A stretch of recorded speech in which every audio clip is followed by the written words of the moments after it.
Nicole, for that. And that's actually the answer para ma-solve natin yung insecurities natin. We need to put a label first. We need to get to know the skeleton in the closet. We need to put a name on it. And that's the self-awareness. So alamin mo, ano yung bagay na tingin mo nahihirapan ka, pero alam mo naman sanang kaya mo. Ano yung bagay na tingin mo kinakaingit mo? Ano yung bagay na pinapangarap mo na until na wala pa? So these are all questions that would help you develop your self-awareness. Ako, eto po yung lagi ko binabanggit sa mga tao. Diba? Kumbaga ba, there are times na talagang niloloko natin yung iba. When I say niloloko, not hindi naman yung ini-scam. Kumbaga, we're telling them differently of what we actually feel. And sometimes kasi adaptive yun. Ibig sabihin, mas okay kasi nasabihin na lang sa iba na okay lang ako, even though deep down hindi. Okay? Pero, when it comes to self-awareness, hindi pwede nalokohin mo ang iyong sarili. Okay? Sabi nga nila, di ba, lokohin mo na lelang mo, wag lang ang sarili mo. Yan. You have to be very, very honest with yourself. Tanggapin mo sa sarili mo na ito ang issue mo. Tanggapin mo sa sarili mo na kulang ka nito. Tanggapin mo sa sarili mo na kaya ka nagagalit sa iba kasi sarili mo ang inaayawan mo. Something like that. And not until you would have that kind of awareness about yourself, you cannot move from one point to another. That's the first step. Okay? To be self-aware. And that is being achieved through reflection. Lagi kang magtanong, bakit ako nagalit ng husto doon sa isang bagay na nagawa sa akin? Kasi kung tutusin, pwede namang ang reaction ko lang, nakakainis ka, bakit ganyan ka? And yet, nagwala ka sa galit. Yan. Okay? Or pwede namang naging masaya ka, pero instead na masaya ka, nalungkot ka, or nagalit ka, or nainggit ka. So in that manner, kanungin mo yung sarili mo, why? So mahalaga talaga, Doc, na talagang maging self-aware tayo, lalo na sa mga nangyayari sa ating paligid. Maisingit ko din, Doc, yung malaking factor din po ba, Doc, yung mga tao po na nakakasalamuhan natin or yung circle of friends natin na the way na sa nararamdaman natin, lalo na pag kunyari yung circle of friends mo ay mga insecure, na-adapt mo po ba yun, Doc? Yes, that's absolutely true.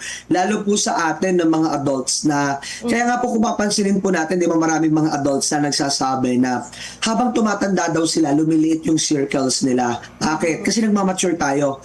Nasosolve natin yung insecurities natin. Nalalaman natin na yun palang mga dating kinakaligaya ko, surface level lang pala. Because that is a form of solving your own insecurity.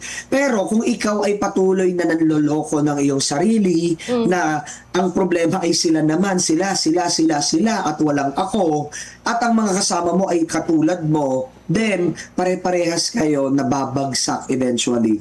Okay? Shallow yung magiging relationship na meron kayo. And from what I have observed, Bombo Nicole, yung mga ganitong klase ng tao na grupo ng tao na puro insecure, hindi yan magtatagal.